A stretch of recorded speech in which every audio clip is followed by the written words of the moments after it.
It's the all-new, updated In Prayer app, reminding you to pray at 7 a.m. and 7 p.m. 7 days a week. Prayer requests and stories, the daily devotional, all the latest videos, and social media integration through Facebook and Twitter, plus many more features. Now available free for iPhone, iPad, and Android.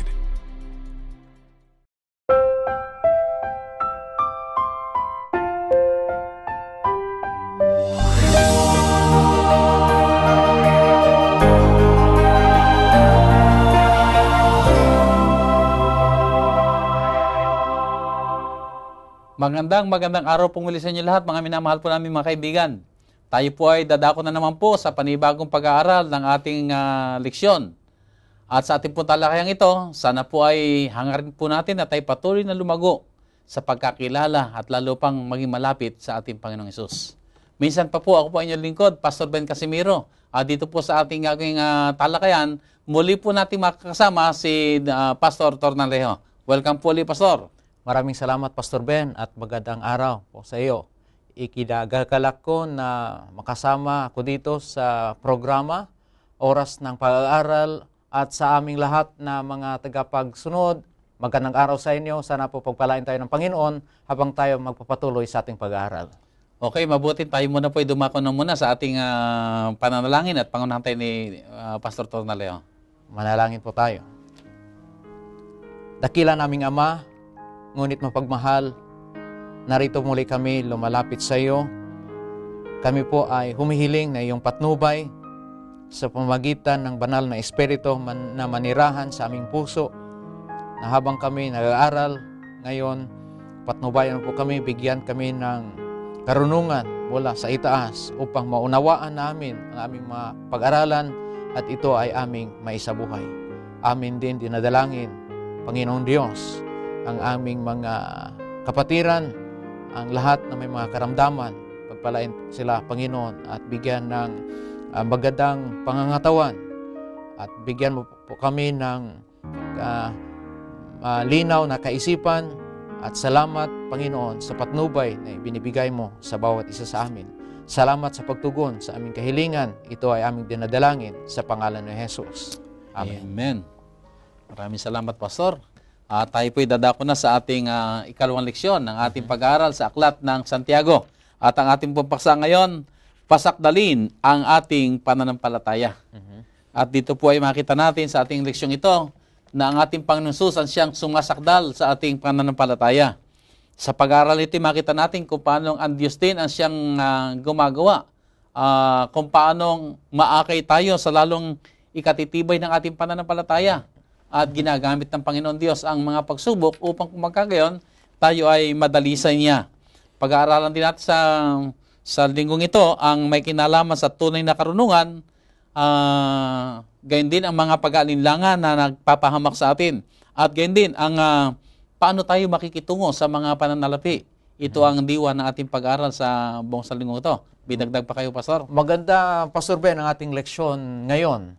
Sapagkat tayo ay minsan balisang-balisa. Kung tama na ba yung ating kabutihan, narating na ba natin ang kasakdalan, tama na ba yung ating mga ginawa, ito ay isang bagay na magbigay sa atin ng pagkabalisa. Ngunit ang ibinigay na kasiguruhan sa atin, ngayon, Pastor Ben, sabi nating leksyon, God or Jesus Christ is the perfecter of our faith. Siya ang tagasakdal ng ating pananampalataya. Yang kasiguruhan na ang ating dapat gawin ay mananalig sa Kanya at tayo, we should fight the good fight of faith at siya na, Pastor Ben, ang magtutulong sa atin na tayo ay maging sakdal sa ating pananampalataya. So, ang gawain ng pagsasakdal, o sabi natin na, ang gawain ng pagpapabanal ay gawain ng Diyos. Totoo yan. At ang role nating gagampanan ay yung tayo magtuon ng ating pansin sa ating Panginoon. Tama. Umasa tayo sa Kanya. Siya ang nagpasimula ng mabubuting gawa sa atin. Siya rin ang tatapos sa atin. At tayo manghawak lamang sa Kanya. At aakayin tayo ng Panginoon tungo sa Kanyang kawangisan. Tama yan. So ito po ang direksyon ng ating pag-aaral. Pastor, din sa ating pag-aaral ay ano ang nagkakaisang pananaw ni Santiago at Pedro tungkol sa pagsubok? Ang pagsubok, Pastor Ben, ito ay maghatid sa atin, ayon sa kay Apostol Pedro at Apostol Pablo, na maging matatag ang ating pananampalataya. Inahalin tulad ito, Pastor Ben, mga kaibigan, mga kapatiran, na ang mga pagsubok sa buhay ng isang mananampalataya, ito ay magpatatag sa kanya. Hinahalin tulad sa isang purification, masabi natin, ng ginto, na sa pamamagitan ng apoy, ang ginto ay maging genuine, maging totoo, it will become pure. Ganyan din ang sinasabi ni Apostol Pablo at ni Apostol Pedro tungkol sa atin. Ang mga pagsubok na darating sa ating buhay, ito ay magbigay sa atin ng matatag na pananampalataya. Magandang yung paglalarawan mong binanggit doon tungkol sa ginto, no? Kasi nakakita ko ng ginto kung paano ito ay dinadalisay. Ay pinapadaan ito sa asido. O bagamat ang term na ginagamit ay pinapadaan sa apoy. Pero actually ito yung asido. Pero ang layunin, hindi para sirain yung ginto, kundi para madalisa ito. Maalis yung mga impurities. At yung gawain yun, yung prosesyong yun ay mahirap. Kung sa ating tao, ay padadaanin tayo sa pagsubok para tayo madalisay, para tayo lalong maging malakas at maging kayaya sa Panginoon. Pero harapin natin ang katotohanan, Pastor, na hindi madaling bagay yun. Totoo yan. Ang pagharap sa pagsubok, bagamat sinasabi sa ating pag-aaral natin, ito'y kailangan. Ibig sabihin ay lahat ng mananampalataya dadaan sa pagsubok. Hindi totoo yung sinasabi na iba na pag ikaw ay nanampalataya na sa Panginoon Hesus, hindi ka na magkakaproblema. Maginhawa ng buhay. Wala ka nang alalahanin pa. Ay hindi ganoon ang tinuturo ng banal na kasulatan. Manakapay, ang tinuturo ay dadaan talaga tayo sa pagsubok sapagkat ito'y pagdadalisay. Sabihin na natin, ito'y bahagi ng isang Kristiyano. Ang dumaan tayo sa pagsubok dahil dito tayo dadalisayin. Dito tayo palalakasin. Pero Pastor, binabanggit dito sa ating pag-aaral na bakit kailangan tayong magalak kapag tayo'y sinusubok? Mahirap kasing isipin yung dumadaan ka sa problema, dumadaan ka sa paghihirap, dumadaan ka sa mga pagsubok, and yet sasabihin mo, ako'y magagalak sapagkat ako sinusubok. Parang mahirap ano? So, paano mo ipapalawag ito, Pastor? Hindi yan natural sa isang tao na maging magalak. Kahit na ang sinasabi na tayo ay maging matatag sa ating pananampalataya, kahit may mga pagsubok, hindi yan madaling gawin. Lalo na ang sinasabi na tayo ay maging masaya sa mga pagsubok. Mabuti, Pastor Ben, na ating basahin ito. Ang sinasabi ni Santiago at i-compare natin ang sinasabi ni Apostol Pedro tungkol sa mga paghihirap, mga pagsubok na dadating sa buhay ng isang Kristiyano. Na hindi tayo hindi tayo maging discouraged. Mababasa natin sa Santiago, Kapitulo 1, versikulo 2 at 3. Okay, ganito wika. Mga kapatid ko, ariin ninyong buong kagalakan kung kayo'y mga hulog sa sari-saring tukso. Yamang nalalaman na ang pagsubok sa inyong pananampalataya ay gumagawa ng pagtitiis. So ang result, yung layunin na tayo ay magdaan sa mga pagsubok ay mag-result ito na tayo ay maging magtiis tayo. We can be strong. We can endure sa mga trials in life. Yan ang sinasabi ni Santiago sa kanyang sulat. Kung magkagayon, tama pala yung akin nabanggit noon, no? Kasi meron kasi akong isang ginawang commitment. Okay. Sabi ko sa aking asawa, ako kasi nasa panahon ng pagsubok, ay talagang, alam mo, pag panahon talaga ng pagsubok, talagang parang mahirap ngumiti. Para bang talagang lupay-pay ka.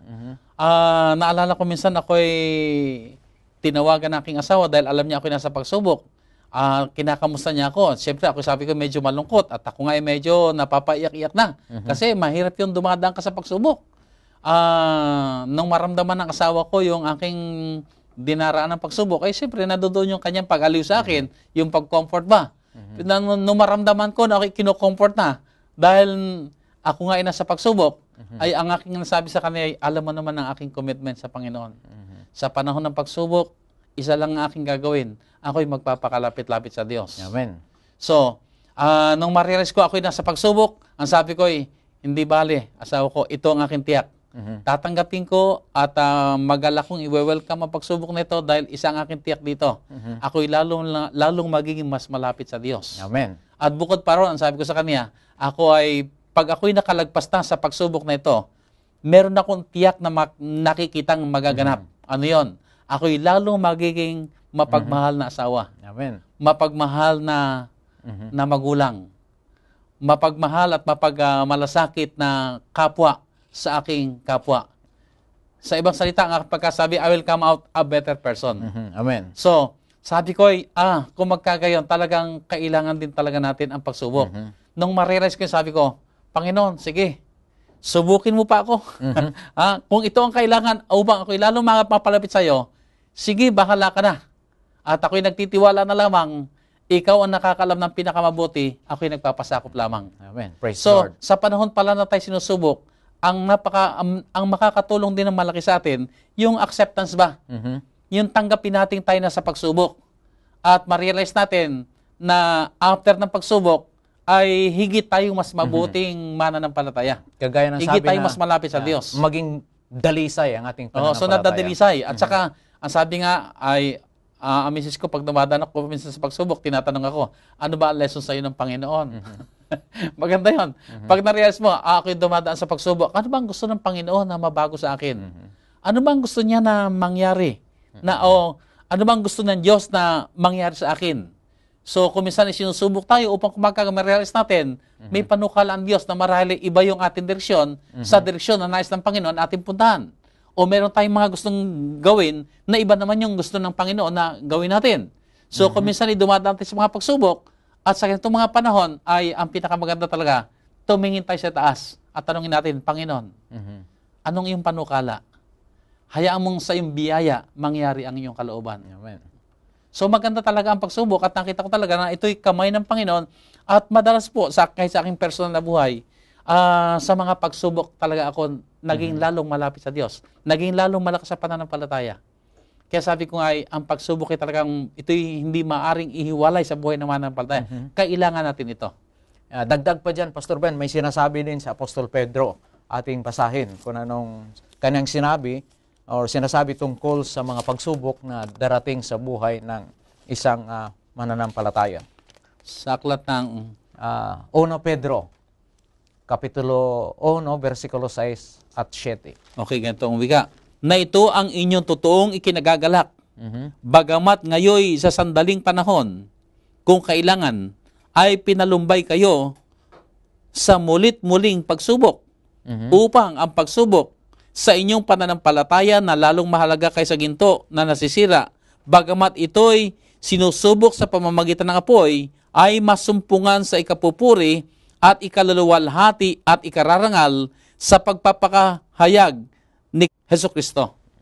Yan din ang sinabi ni Apostol Pedro, ang tema na makikita din sa kay Santiago. Yan din ang isa na nagpabigay sa atin ng papatunay na hindi kaibahan ang mga sinusulat ni Santiago. Kasi magkapareha yung tema tungkol sa pagsubok na darating sa buhay ng isang pananampalataya. And makikita natin sa dito. sabi, Pastor, ay yung ipinahayag ni Santiago ay ito talaga yung mga aral ng mga alagad na kagaya ni San Pedro na pinapahayag niya ang pagsubok ay aakay sa atin. Okay. May Yan. maganda tayong kapatutunguhan. At yun nga sinabi rin ni Santiago. Yan din ang makita natin sa sinulat sa Mateo. Pakibasa, Pastor Ben, sa Mateo 5, versikulo 12. At mangagsayang totoo, sapagkat malaki ang ganti sa inyo sa langit, sapagkat gayon din ang kanilang pagkausig sa mga propeta na nangauna sa inyo. Ang sinulat dito na malaki ang gantimpala ng mga anak ng Diyos na nakaranas ng mga pagsubok sa buhay. Gustong kong linawin ang isang bagay dito, Pastor Ben, mga kapatiran, hindi lahat na mga kahirapan sa buhay ay masasabi natin na ang Diyos ay may akda. Ito ay pakana ng kalaban. Sa tema ng malaking tunggalian, ang mga kahirapan, mga pagdurusa natin sa buhay ay galing ito sa kalaban, si Satanas. Ngunit pinapahintulutan ito ng ating Panginoong Diyos upang maging matatag din ang ating pananampalataya at maging dalisay tayo. At kagaya sa sinabi dito na si Hesukristo mismo ay nagsuffer ng persecution, gawin pa man ang kaniyang mga tagasunod, ang kaniyang mga anak ay madanas din nila ang mga pagsubok upang sila ay maging matatag. Nabanggit po kanina, ito ginagawa rin ng kaaway, ano? Bagamat ito ginagamit din ng Diyos o pinapahintulot din ng Diyos. Yeah. Pero gusto kong tingnan natin, Pastor, na ang pangunahing motibo ng kaaway kung bakit tayo pinipighati, kung bakit tayo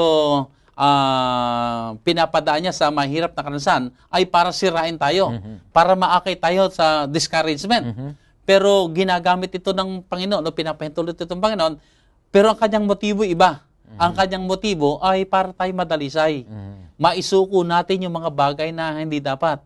Kasi alam mo, sa panahon ng pagsubok, talagang nakakalapit talaga tayo sa Panginoon. Sinasabi natin, Panginoon, kung anong kalooban mo, siya na pong mangyari.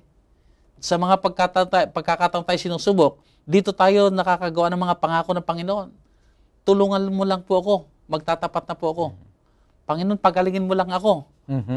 Sisimba na po ako.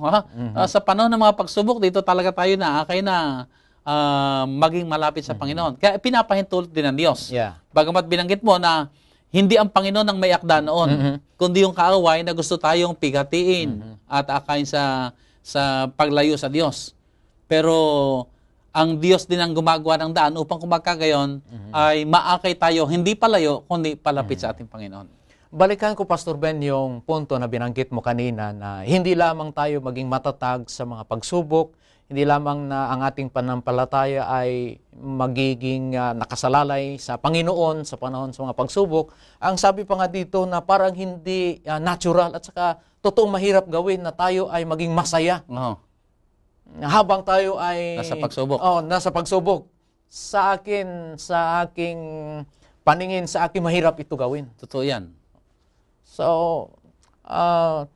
kung wala si Kristo sa ating buhay, hindi natin maranasan yung maging masaya sa mga pighati sa buhay, mga pagsubok at kahirapan. Imposible na magawa natin yan. Ang sasabi sa atin ng mundo niya, kung wala sa atin si Kristo, ay nasisiraan ka na ng bait.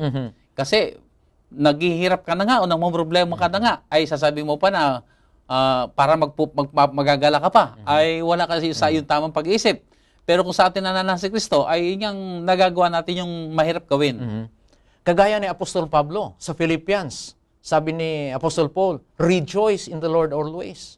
Mga kapatid, mga kaibigan, rejoice in the Lord always. Saan ba yan nasabi ni Apostol Pablo? Doon sa loob ng piitan, ng kulungan, madilim, malamig. Subalit nakasabi siya, rejoice in the Lord. So, masabi natin na hindi imposible sa isang tao na maging masaya kahit na sa mga pighati ng buhay, sa mga pagsubok sa buhay kung si Kristo nasa kanya, kagaya ni Apostol Pablo. So, Pastor, maganda yung nabanggit mo na talagang hindi lamang dumaraan sa pagsubok, kundi magalak na dumadaan. Minamahal ng mga kaibigan, siguro kung ating lilimiing mabuti itong ating pinag-aaralan, isang bagay yung tayo'y magtapat sa Diyos samantalang dumaraan tayo sa pagsubok. At isang bagay o ibang bagay, yung tayo magalak na dumaraan sa pagsubok.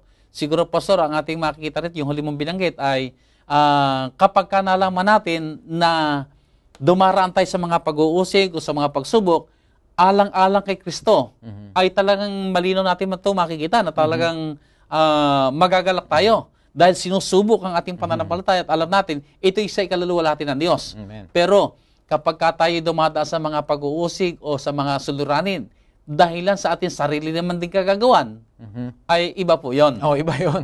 Iba yon. Ay talagang malungkot tayo noon. Madurog ang ating puso dahil, halimbawa, bakit ka nabilanggo? Kasi nahuli ka naman pala nagnakaw. Ay walang ibang pagdurusa yon. Ibang pagsubok yon, hindi yon sa ikaluluwalhati ng Diyos. Ang ating pinag-uusapan dito ay yung magalak tayo kapag tayo sinusubok. Alang-alang kay Kristo, alang-alang sa ating pananampalataya. At magagalak tayo sapagkat alam natin na ito'y magiging sa ikaluluwalhati ng Diyos. Amen. So higit na mas madali nating maunawaan na tayo ay magdiwang, magalak kung tayo sinusubok, kung alam natin at malinaw sa atin na ito'y aakay o magdadala ng karangalan sa ating Panginoon. Tama. So sa ganung kaisipan, ay masasabi talaga natin na magagawa talaga natin ang magalak sa pagdaan natin sa mga pagsubok ng buhay. Pastor, sa ating leksyon ay binabanggit ang isang paksa na may kinalaman sa kasakdalan. Anong pananaw sa kasakdalan ang inihimok na magkaroon ng bawat Kristiyano? Kung ating masdan ang ating pag-aaral sa ating leksyon, ating makita ang pagkasunod-sunod ng mga kaugalian ng isang Kristiyano, kagaya ng pananampalataya, pagsubok, pagtitiyaga, at ito ay maghatid sa isa sa kasakdalan.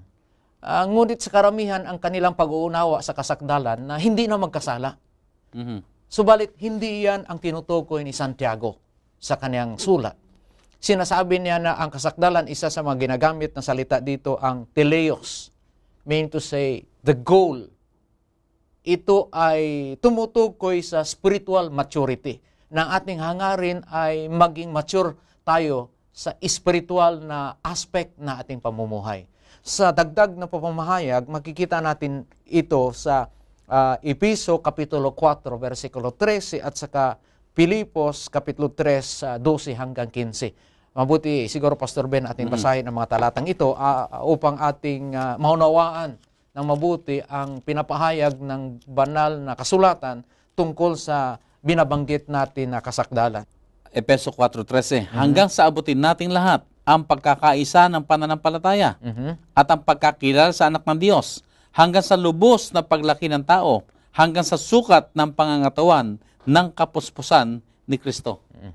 So yan ang sinasabi na kasakdalan. Hindi nasabi na maabot natin sa isang punto, isang pagpapatuloy yan. Masabi nga natin, sa spiritual journey na maranasan ng bawat isa sa atin na nanampalataya kay Kristo. Pastor, nabanggit po kasi kanina, no, na yung kasakdalan ay para may kaisipan ng tao o pagkaunawa ng mga tao na pag sinabing sakdal ay hindi na nagkakasala.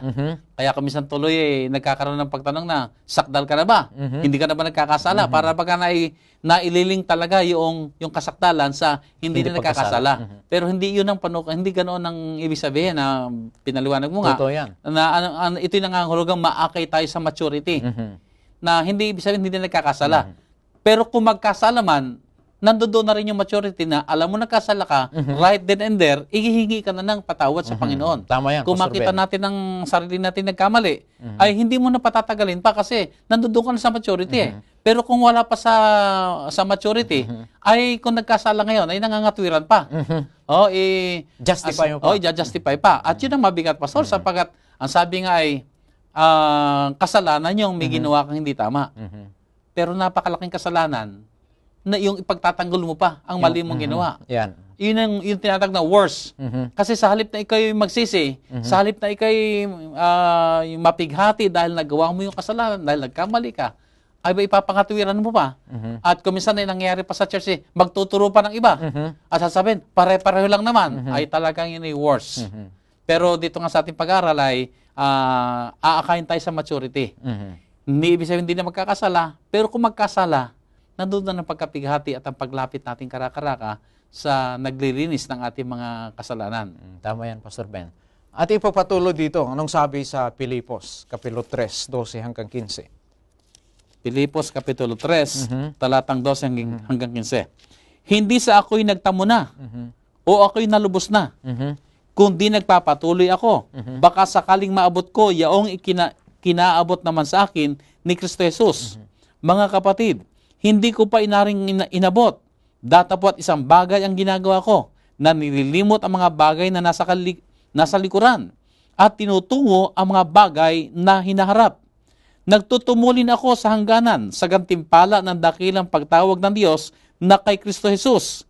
Kaya nga, kung ilan tayong mga sakdal, ay mag-isip ng gayon. At kung sa anumay nangagkakaiba kayo ng iniisip, ay ipahayag naman ito sa inyo ng Diyos. Napakaganda, Pastor Ben, ang paglalarawan ni Apostol Pablo tungkol sa kasakdalan. Sabi niya, kung may taong may karapatan na magsabi na sakdal na siya or narating na niya yung maybe peak of being a saint, walang iba kundi si Apostol Pablo. Pero anong sabi ni Apostol Pablo?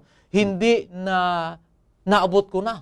ngunit siya, sabi niya, nagpapatuloy. Yan ang tinatawag natin na kasakdalan sa kasaysayan sa buhay ng isang Kristiyano. At ito nga yung binabanggit na sanctification is a work of a lifetime. Yan. Hindi natin pwede sabihin na, aba, ako'y 60 anyos na, naabot ko ng kasakdalan. Ay hindi, tuloy-tuloy. Kasi habang tayo nabubuhay, nagkakamali pa rin tayo. Habang tayo nasa ating lamang ito, ay nagkakasala pa rin. Kaya tuloy-tuloy lamang. Tuloy-tuloy lamang yung ating paglago. Ang mahalaga, naabot natin yung miti ng Panginoon na tayo nagkaroon na ng pag-iisip na kagaya sa ating Panginoon. Yan ang tinutukoy ni Apostol Pablo na I press toward the goal. Nagpapatuloy. Ang ibig sabihin, ang kasakdalan is a continuous progress. Pagpapatuloy ito sa ating spiritual na maturity, sa ating pamumuhay Kristiyano, na tayo araw-araw ay nakasalalay sa gabay ng Panginoong Hesukristo. Hindi masabi na narating ko na, hindi tayo makasabi na naabot ko na, hindi na ako magkasala. Iyan ay mali na pag-uunawa sa tinatawag natin na kasakdalan na sinasabi dito sa banal na aklat. Pangkaraniwan daw yata sa mga nakapagsasabi noon ay yung may mga tinatawag na pagmamalaki o mga self-righteous people. O sabi sa English ay yung merong attitude na holier than thou. Ay ito kagad yung mga mapakalinaw na mga palatandaan na malayo pa tayo sa Panginoon. Kailangan pa natin lumago. Yeah. At may nabasa rin ako na haba ka pala nagiging malapit sa Panginoon, lalo mo nakikita ang sarili mo yung makasalanan. Tama yan. At lalo kang nagkakaroon ng hangarin na, Panginoon, tulungan mo ako sapagkat ako'y makasalanan. Lalo natin nakikita yung sarili natin dahil nakita natin ang kabanalan, ang kadalisayan, ang kadakilaan ng ating Panginoon. At pag tumingin tayo sa ating sarili, talagang isang ating sasabihin, Panginoon, nahabag tayo sa ating sarili dahil tayo mga makasalanan, nangangailangan ng kanyang biyaya. Yan ang layunin ng bawat isang Kristiyano. Yan ang tunay na kasakdalan, ang pagkilala sa ating tunay na katayuan sa harap ni Kristo. At sana'y may nadinig din ako nagpayo na sana'y huwag mo malilimutan kung saan ka nagmula at anong pagkakayari natin. Tayo ay lupa. Huwag kang tumaas ang ating paa mula sa lupa na para ba nagmamayabang na tayo dahil tayo ay may malayo na narating, may mataas na narating, manaka pa ito mga maging kadahilanan para tayo lalo pa makapaglingkod sa ikaluluwalhati ng Panginoon. Ang isang punto na bigyan natin pansin, dagdag dito, Pastor Ben, balik natin na ang attitude of daily dying in Christ. Araw-araw tayo ating tingnan na ating buhay at tayo ba nasa kay Kristo. Sa pamamagitan na yan, makikita natin na tayo ay patungo sa tinatawag natin na kasakdalan ng isang pananampalataya. It's a spiritual journey hanggang sa masabi natin na si Kristo ang manirahan sa ating buhay at siya makikita ang kanyang buhay sa ating buhay mismo. Okay, so maraming salamat. Ito'y napakalinaw na mensahe sa ating lahat. Ipagpatuloy natin ang ating pag-aaral. Dito po sa ating leksyon ay binabanggit ang may kinalaman sa karunungan at kaalaman.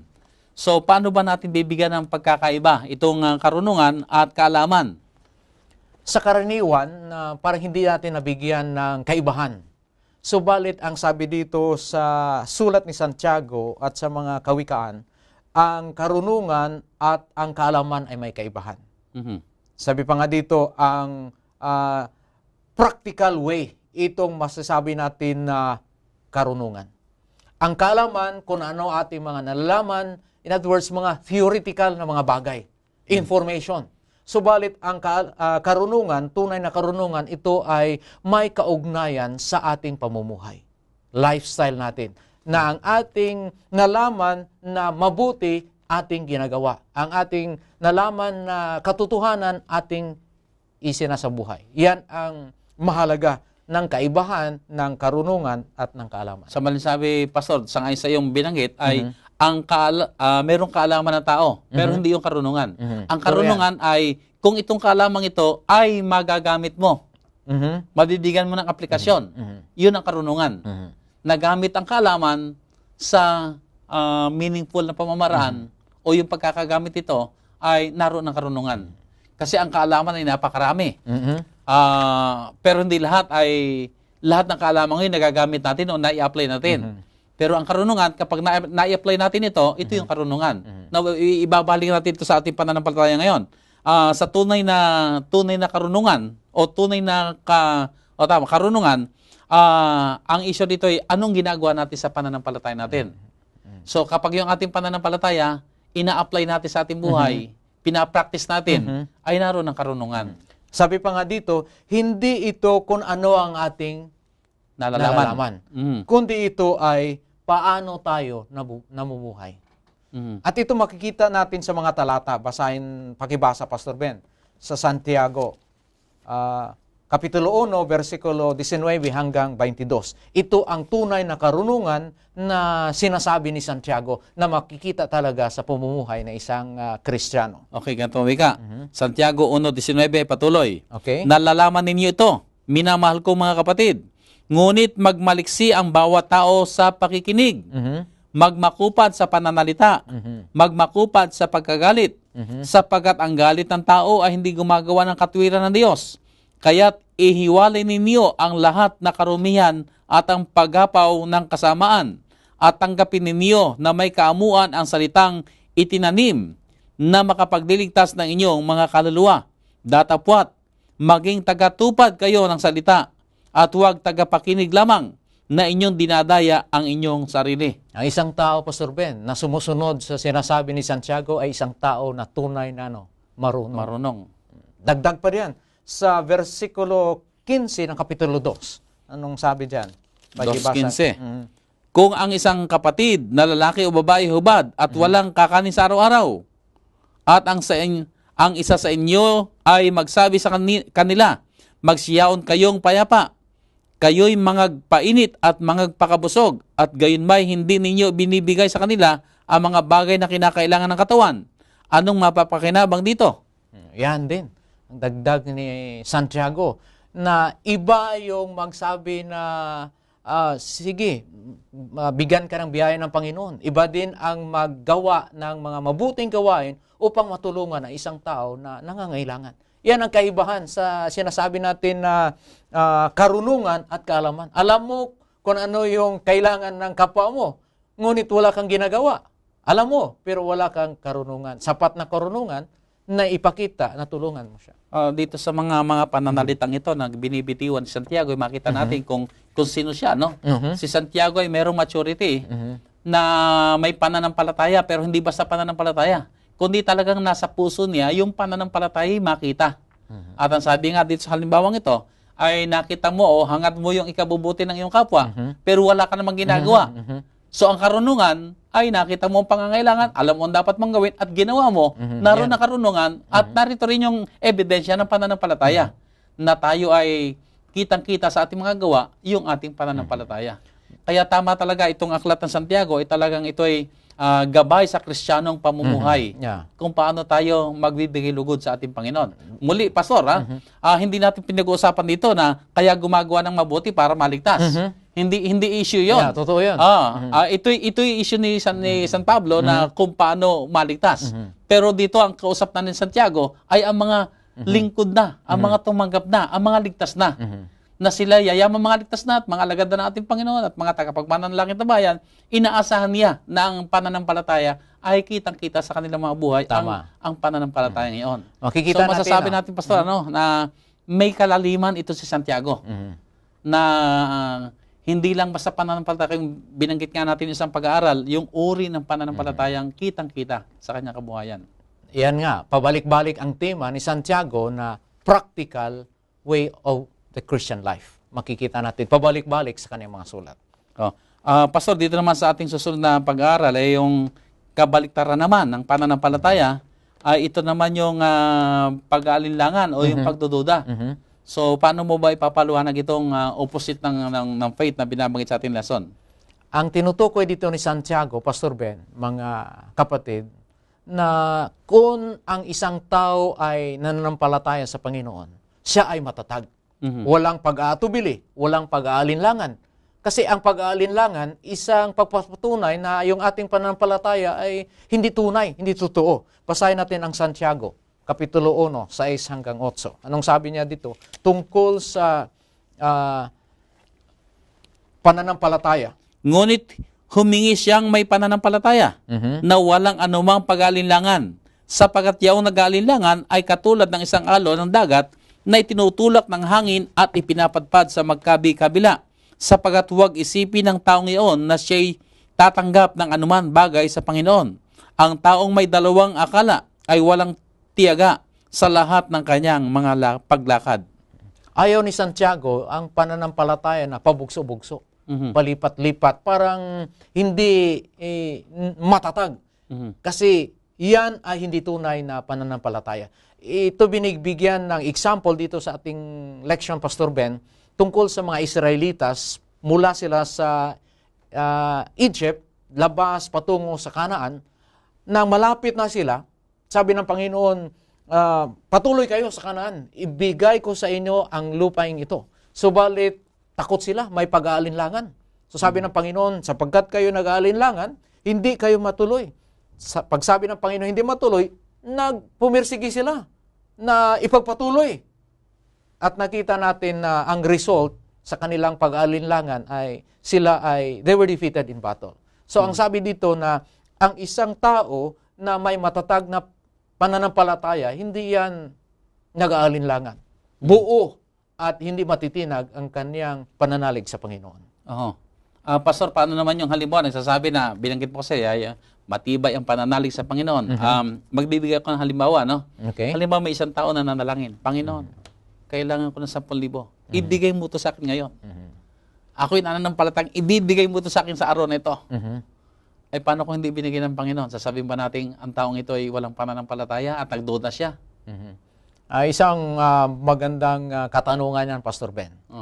Hindi yan ibig sabihin na ang sabi ng Panginoon na pananampalataya na kung ano ating hingin, hindi yan kagaya ng blank check na pag gusto tayo kung anong ating isusulat dyan. Ang sabi ng Panginoon na kung ano ang ating hilingin, ito ay tanawin natin sa isang context kung ano ang mas nakakabuti sa atin sa tingin ng Panginoon. Kung sa atin lang minsan, ang ating sariling pananaw para lang sa ating kabutihan. Ang tinutukoy na Panginoon dito na ang mga bagay na makapagbigay ng kabutihan, hindi lamang sa atin, kundi sa ating kapwa din at nakabubuti sa atin, yan ang ibibigay ng Panginoon. Hindi sabing lahat ng hilingin natin at kung hindi maibigay, wala tayong pananampalataya. Hindi ganyan ang ibig sabihin ng Panginoon. Ako kasi nakadinig na, mahina yata ang pananampalataya mo, Pastor, kasi yung hiningi mo, hindi mo ibinigay. Pero isa lang natin, no, sa ating mga taga-subaybay, dapat pa rin po natin manuan ang kasabihang let God be God. Bagamat tayo nananampalataya, pero suriin din natin yung uri ng pananampalataya na pinag-aaralan nito. Pananampalataya na nagtitiwala tayo hangad ang Diyos ang pinakamabuti sa atin. Pero mapagkaminsan, yung iniisip natin pinakamabuti sa atin, sa paningin ng Diyos, hindi pala yun ang mabuti. Ayan. So dapat maunawaan natin yon. Humihingi tayo ng isang bagay na hindi ibibigay ng Panginoon sapagkat nakita ng Panginoon sa kanyang karunungan, yun ang makapagpapahamak sa atin.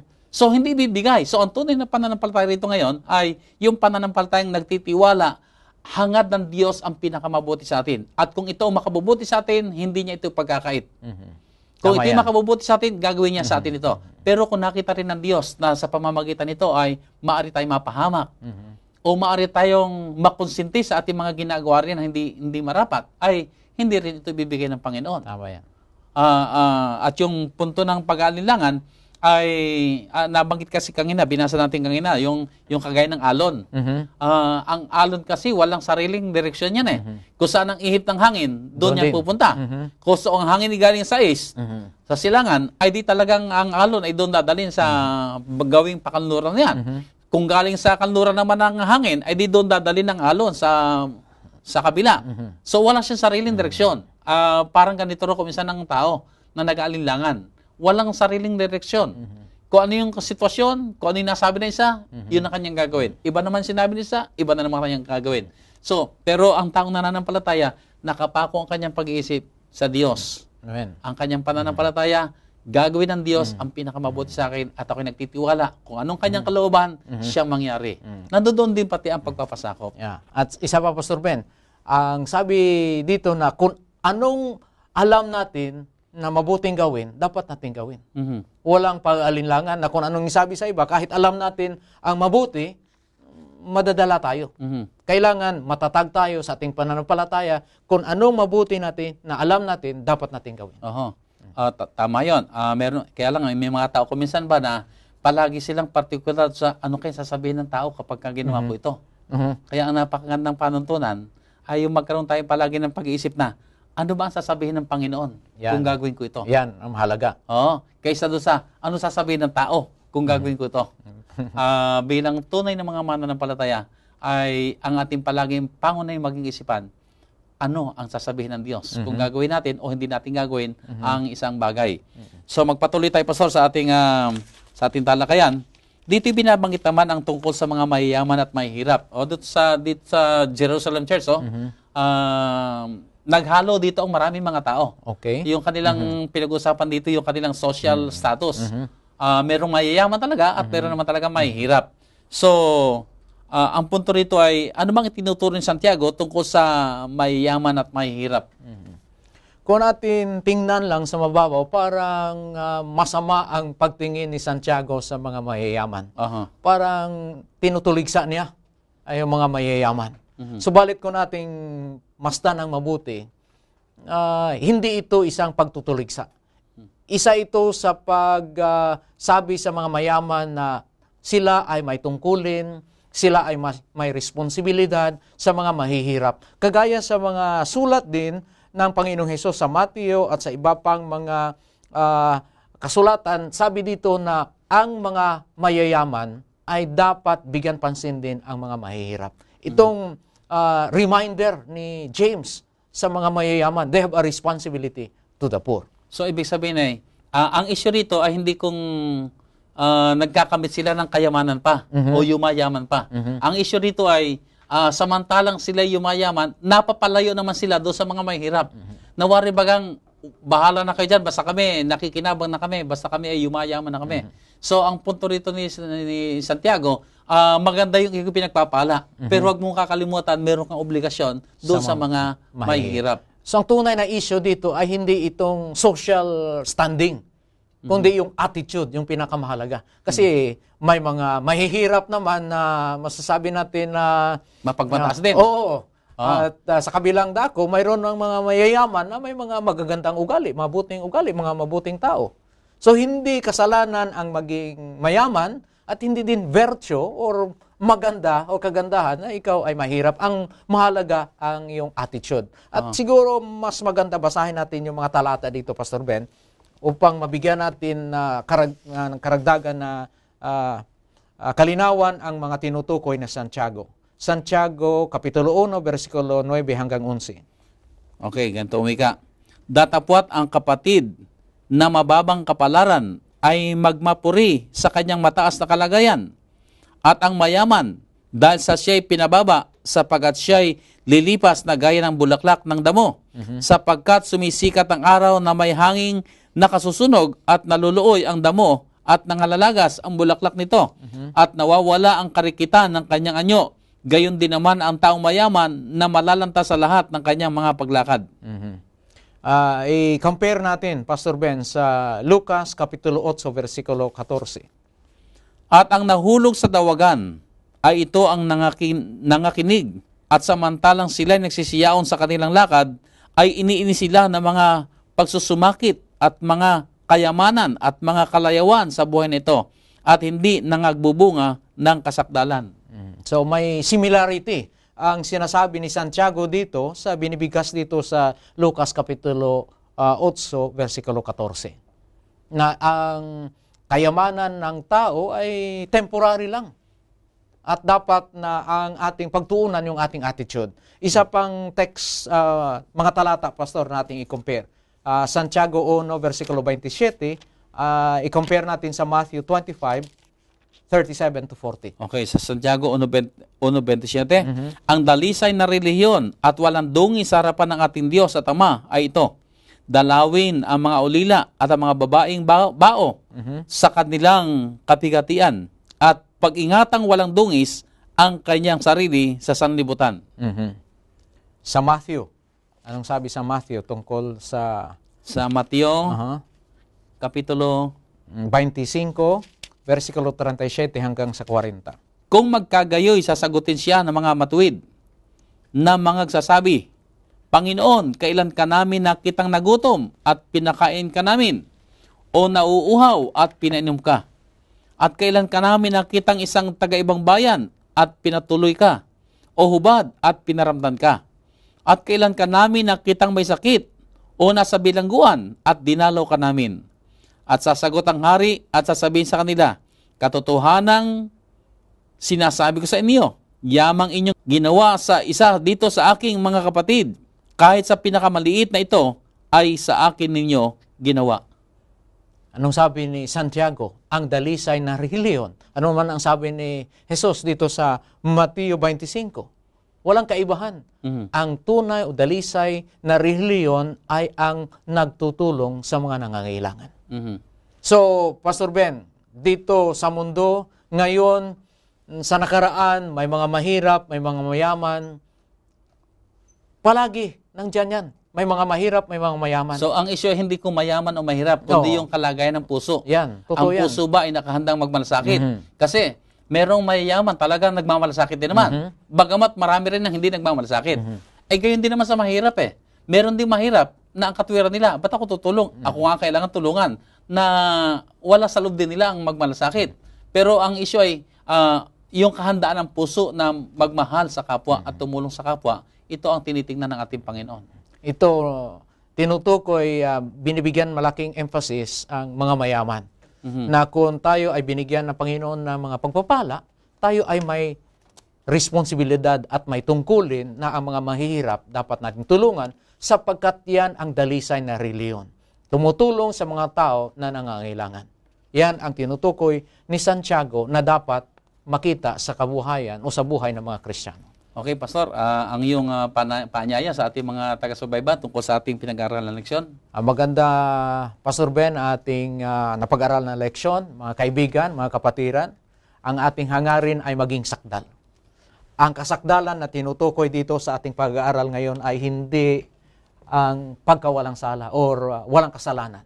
Ang kasakdalan na tinutukoy dito ni Santiago na yung ating pananampalataya maging matatag, kahit sa mga pagsubok, tayo ay matatag. Kahit sa mga kahirapan sa buhay, tayo ay maging masaya. At lalo na makikita sa ating buhay ang mga biyaya na ating natanggap, ating ibahagi at tulungan natin ang dapat nangangailangan ng tulong. Yan ang tunay na kasakdalan na sinasabi dito sa banal na aklat sa sulat ni Santiago, Pastor Ben, na dapat natin sa buhay at makikita sa mga Kristiyano ngayong mga araw. Okay, at kung bakit natin ito nagawa ay dahil sa Panginoon natin na siyang sumasakdal sa atin. Kung bakit tayo nakagawa ng mabuti at bakit tayo nakapagmalasakit, dahil ang Panginoon ay sumasa atin at siyang gumagawa rin sa atin. Amen. At siyang patuloy na umaakay sa atin na magkaroon din tayo ng espiritu na kagaya na sa ating Panginoon Jesus, na palagi nagmamahal at nagmamalasakit at nandoon yung generosity sa paggawa ng mabuti. So minamahal namin mga kaibigan, mga taga-subaybay. Sana po sa pamamagitan ng ating pag-aaral na ito ay tayong lahat ay nahamon na tayo mamuhay ng ayon sa kalooban ng Panginoon. At idalangin natin, ang Panginoong Jesus ay patuloy na umakay sa atin na tayo kanyang mapabanal at maakay tayo sa kalagayang tayo masumpungan kagaya na ng ating Panginoong Jesus sa pamamagitan ng ating mga pag-iisip, mga pananalita at sa ating mga gawa. Amen. Muli po, maraming salamat na kami niyo sinamahan at sa ating pagtatapos, minsan pa po tayong dumako sa ating pananalangin. Banal namin Diyos, maraming salamat po sa mahalagang aral na ito na itinuro niyo po sa amin. Binigyan kami ng hamon kung paano kami mabubuhay. Sa mga sandaling ito, inaanyayahan namin ang Banal Espiritu. Patuloy pong umakay sa bawat isa amin. Kami mamuhay ng matuwid sa inyong harapan. Maisakabuhayan po namin ang mga aral na ito. At sa kanyang kapangyarihan, maakay po kami, Ama, na maipahayag ang kagandahan ng larawan ng aming Panginoon Jesus. Gawin po niyo kami, Ama, ng mga kaaya-ayang mga alagad na inyo po magagamit sa inyong nagtatapos na gawain. Ibigay sa amin ng maraming karapatan, O Diyos. Kami po'y maging kasangkapan po ninyo upang abutin ang sanlibutan. At kami yung lahat ay maging inyong extension ng inyong pag-ibig sa mga tao sa aming kapaligiran. O banal na Diyos, panaganain po kami sa inyong pag-ibig. Panaganain kami sa pananampalataya. Panaganain kami, Ama, sa inyong mga kabutihan upang magkagayon, O Diyos, sa pamamagitan ng aming mga buhay at mga paglilingkod. Palagian po kayong maluwalhati at ang kami, Panginoon, ay makapagdala rin ng mga kaluluwa sa inyong banal na paanan. Amen. At sa pamamagitan din ito, Panginoon, kami tuloy-tuloy din mahanda sa inyong malapit ng pagdating. Maraming salamat po, Ama, sa pagtugon sa amin ng mga dalangin. At maraming salamat, Ama, sa katiyakan. Ang lahat po ng aming mga taga-subaybay na sa mga kasalukuyang ito ay nakasubaybay po sa amin. Patungan sila, Ama, ng inyong mapagpalang kamay. Panaganain sila sa inyong mga kabutihan sa araw-araw. Salamat po sa pagtugon sa aming mga dalangin sa banal na pangalan ng aming Panginoong Hesus. Amen. Amen. Muli po ang aming paanyaya, mga kaibigan. Sana po sa darating na linggo, samahan po niyo kaming muli sa panibagong pag-aaral ng salita ng ating Panginoon dito sa oras ng pag-aaral. Maraming salamat. God bless you all.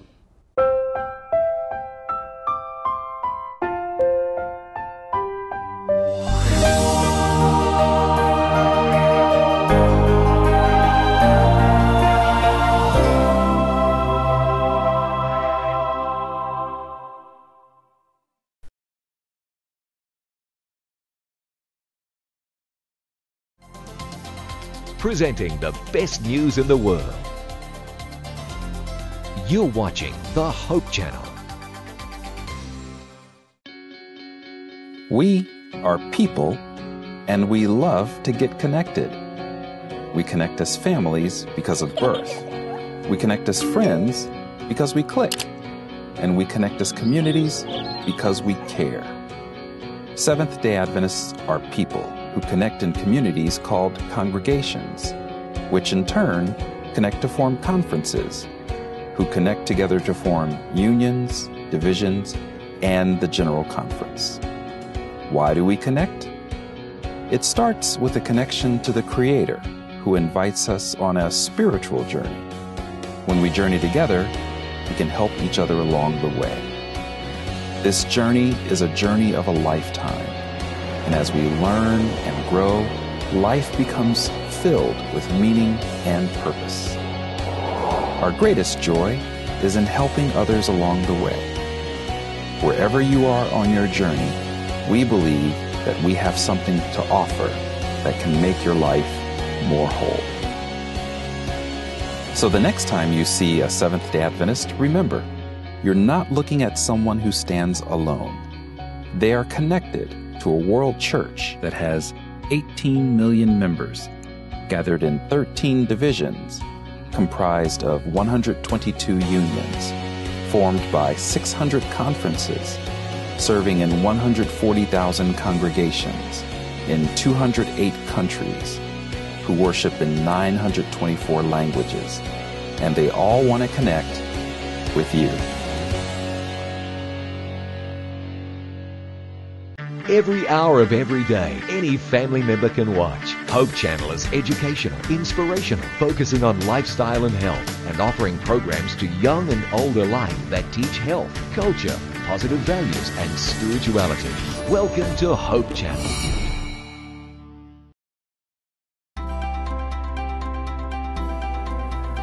It's the all-new, updated In Prayer app, reminding you to pray at 7 a.m. and 7 p.m. 7 days a week.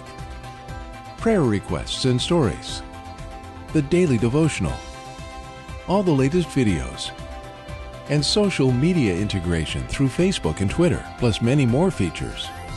Now available free for iPhone, iPad, and Android.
Every hour of every day, someone somewhere is praying for the outpouring of the Holy Spirit.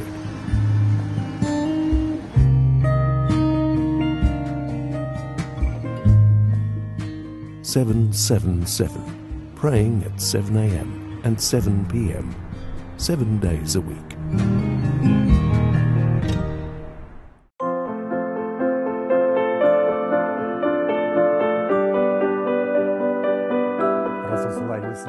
It was around noon when Peter went up to the roof to pray.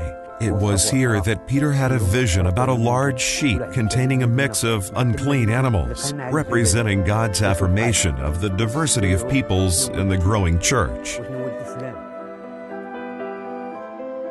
We had heard that Peter was staying at the house of Simon the tanner, and were instructed by Cornelius the centurion to go out and find him.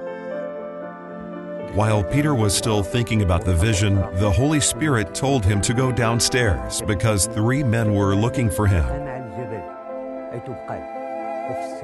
Peter went down and told the men that he was the one they were looking for.